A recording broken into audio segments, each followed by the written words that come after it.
Good morning, BMR. Today, we're going to get you all set up for the long weekend. See, we're going to make healthy granola bars. That's right. The frying pan, what that's for?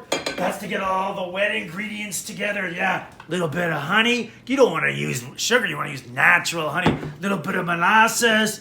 Little bit of canola oil. You put it all in there, heat it up, mix it together. It's all good. That's one thing to do. Then, all the dry ingredients. What do you put in granola bars that's so healthy?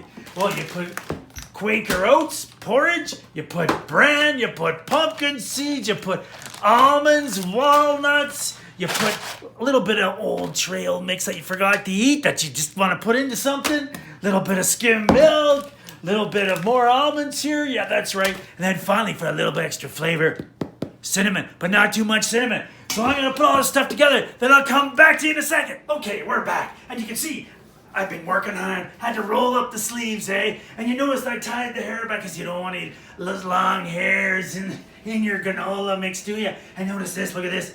The rope I made yesterday. We're in it for good luck, eh? That's right.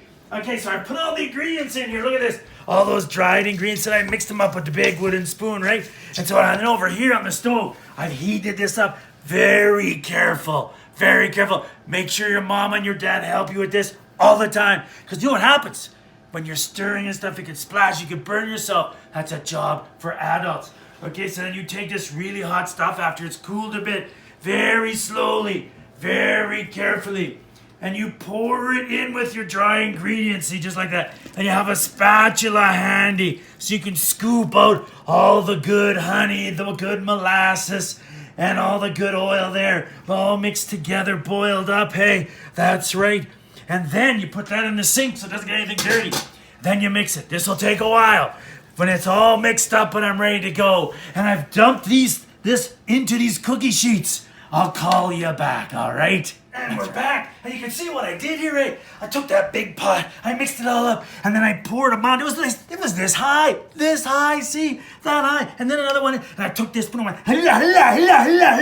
pushed it all down, and it was still rough and a little bit messy, and all the stuff was on the spoons. I scraped it off. I put some oil on my hands, and then I squished it down nice and smooth. You can still see some scraps on the side, but don't worry about those, okay? That's like granola. Okay, and then you take out the oven here, you pop one in, just like that. Notice the color. See the color of that? See how light that is? When we pull it out, it's going to be a little darker because it'll have cooked. Why do we cook this stuff? You're probably thinking, why cook it? It's too good already. It's because when you cook it, it makes all the ingredients mold together. So when you cut it up into granola square bars, they stick together, eh? And when they come out and they're ready, I'm gonna be right back. And here we go. This is what I did. I took these babies out of the oven, hey? And you can see how nice and golden brown they are, right?